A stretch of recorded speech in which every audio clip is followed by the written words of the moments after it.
United मुस्लिम मोर्चा ने आज पटना में पूर्व विधानसभा अध्यक्ष स्वर्गीय गुलाम सरवर की जयंती आत्मचिंतन दिवस के रूप में मनाई। इस अवसर पर मोर्चा के राष्ट्रीय अध्यक्ष व पूर्व सांसद डॉक्टर एजाज अली ने कहा कि देश के लोगों को अगर लड़ाई लड़नी है तो वो महंगाई, माफियागिरी और महरूमियत के खिलाफ लड़नी चाहिए। इस्तेमाल किया जाए, एक कुएं से कई वर्षों तक पानी इस्तेमाल नहीं किया जाए तो दोनों कुएं का महत्व। और उनकी जयंती आज पूरे प्रदेश में आ रही, सरकारी जयंती भी हो रही है। हम लोगों ने आज के दिन आत्ममंथन दिवस, आज का दिन आत्ममंथन दिवस के तौर पर मनाया है। हम लोगों का इसके पीछे मकसद यही है कि देश जो आज समस्याएं जूझ रहा है उसको कैसे सामने लाया जाए, और इन 70 वर्षों में जो वोट की राजनीति में जिन मुद्दों को उठाया जाता रहा है उसको कैसे दबाया जाए, ताकि देश 70 साल के बाद सही मायने में आज़ादी पाए और अपनी बुनियादी मसलों का समाधान हो सके। देखिए, इस सिलसिले में हम ये कहना चाहते हैं कि इस वक्त आज़ाद भारत होते हुए भी महंगाई, बेरोजगारी, भ्रष्टाचार, बाढ़, सुखाड़, शराबखोरी, ये सब आउट ऑफ कंट्रोल है। इससे देश को बहुत नुकसान हो रहा है। लेकिन साथ में हम ये भी देखते हैं कि जो पॉलिटिकल पार्टियां हैं वो सिर्फ उन मुद्दों को उठाते हैं जिन मुद्दों पर देश में धर्म के आधार पर वोट का बंटवारा हो जाए और उनको वोट पाने में आसानी हो जाए। हम ये कहना चाहते हैं कि आप वोट लीजिए, बगैर वोट के तो आपका गुजारा ही नहीं होने वाला है। बगैर वोट के आप हुकूमत में कैसे आइएगा? लेकिन वोट को ये मंदिर, मस्जिद, पर्सनल लॉ और हिंदुस्तान पाकिस्तान करके मत लीजिए। इसको आप जो बुनियादी समस्याएं हैं उसकी बुनियाद पर लीजिए।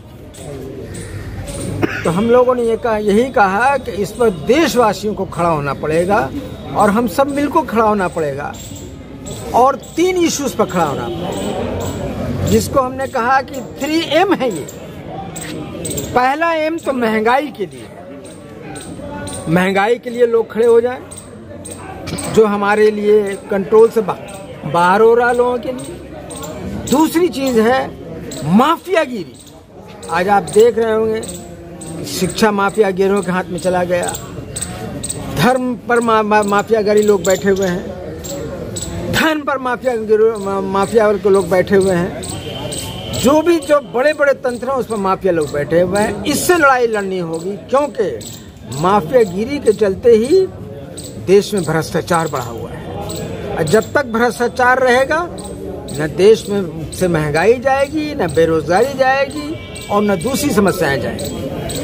तीसरा, हम लोगों ने कहा कि महंगाई और माफियागिरी के बाद महरूमियत के खिलाफ लड़ो, वंचितता के खिलाफ लड़ो। आज समाज का एक बड़ा वर्ग बहुत सारी चीजों से वंचित है।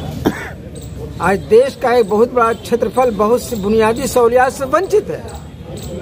यहाँ तक कि और भी चीजें बहुत चीजों से वंचित हैं, भाषाएं वंचित हैं। तो हमने कहा कि 3 लड़ाई लड़ो, एक महंगाई के खिलाफ, दूसरा माफियागिरी के खिलाफ, और तीसरा महरूमियत के खिलाफ लड़ो। जब तक इन इश्यूज पर लोग नहीं खड़े होंगे तब तक देश में वोट की राजनीति नहीं बदलेगी, और ये जो बुनियादी समस्याएं हैं ये कंट्रोल से बाहर रहेंगी। आज 70 साल के बाद हम ये महसूस करते हैं कि भारत सिविल वार के दहाने पर आके खड़ा हो गया है। सारी बुनियादी समस्याएं आउट ऑफ कंट्रोल है। अब जब हम 70 वर्ष की आज़ादी के बाद भी इस राजनीतिक जो दिशा है इसमें अगर हम मोड़ नहीं लाएंगे, इसको रुख को मोड़ेंगे नहीं, तो हमारा देश तो बर्बाद हो जाएगा और किसी न किसी मुल्क की गुलामी का शिकार हो जाएगा।